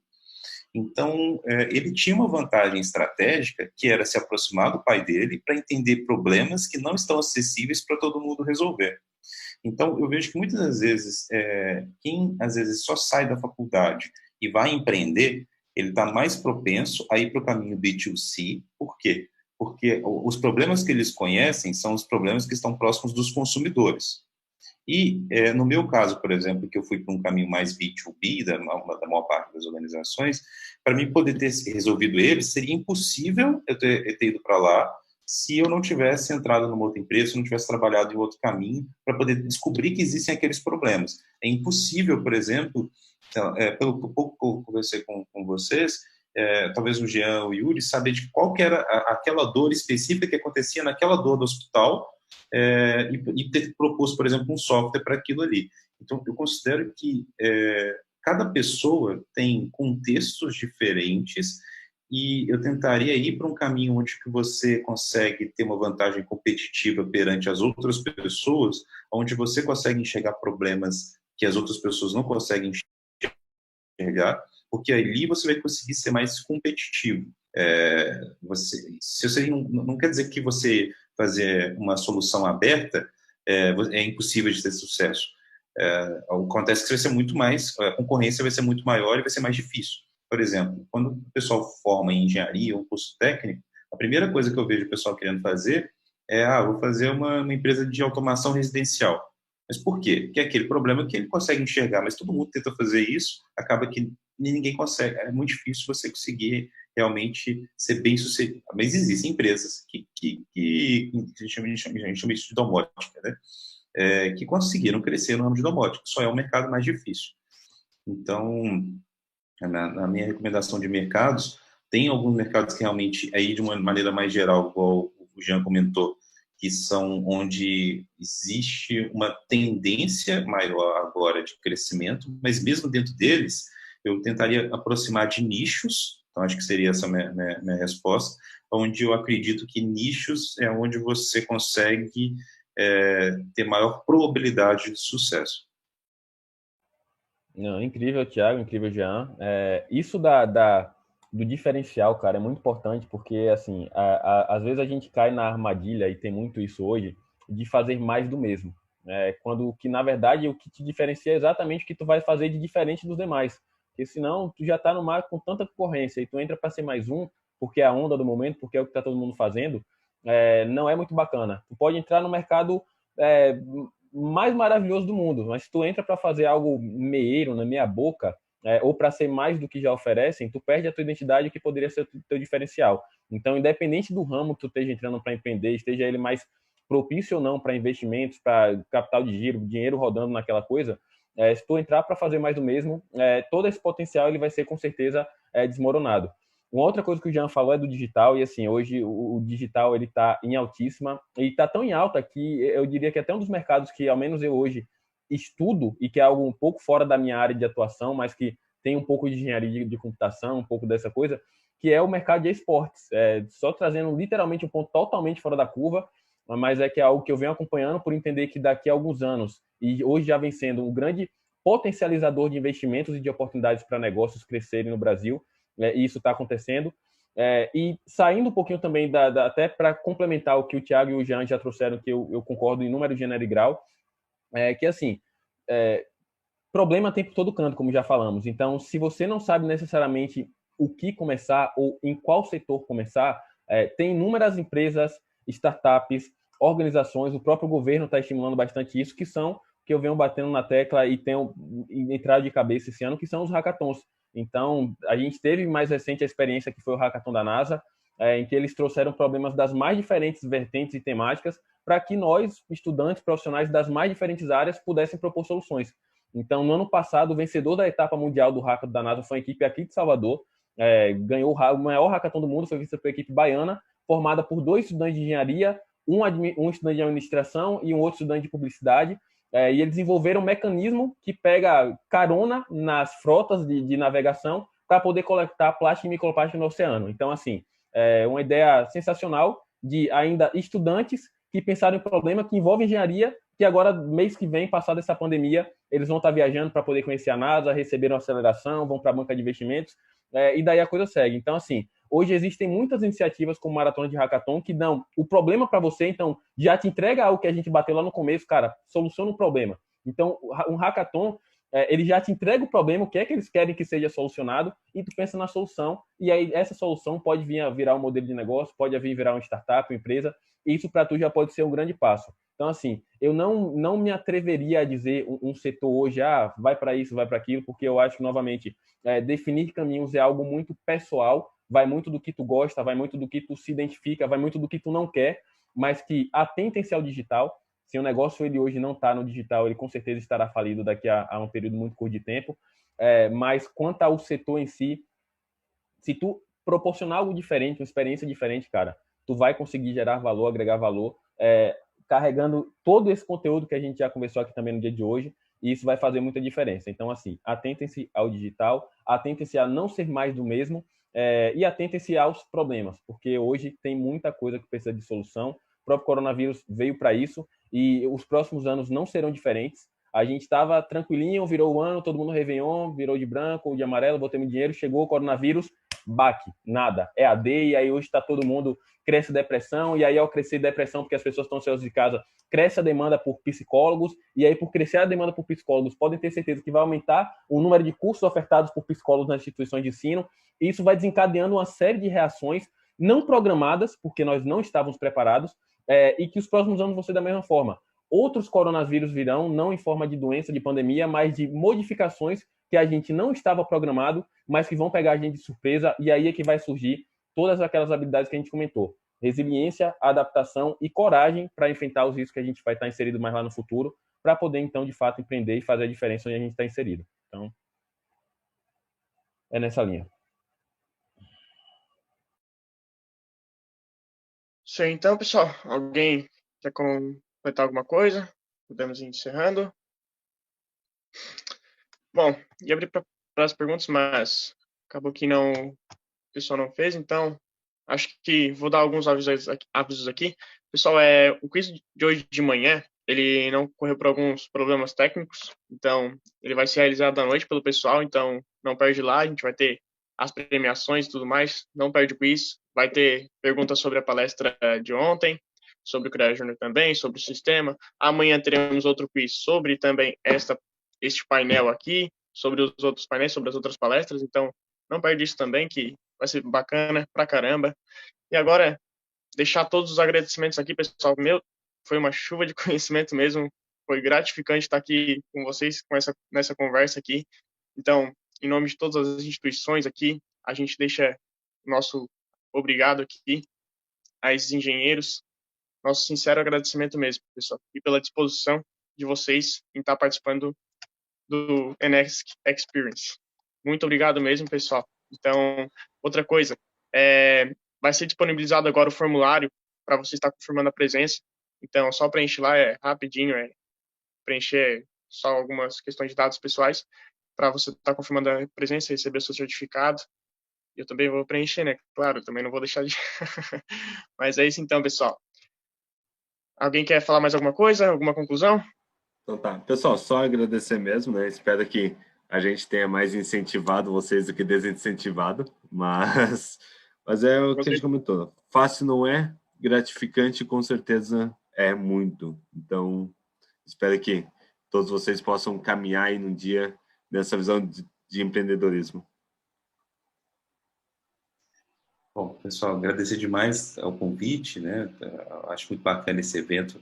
Até todo mundo que está assistindo, que assistiu até o final, mostra que vocês estão procurando conhecimento. Acho que esse é o primeiro passo. E fica o convite para um dia, quando alguém estiver passando por Belo Horizonte, quiser comer um pão de queijo, tomar um café mineiro, só mandar uma mensagem. Idem quando for para o Sul, me convidem para um churrasco. E foi um prazer conversar com vocês, né? Agradeço ao Yuri, Gustavo, ao Jean. Foi muito bom esse bate-papo.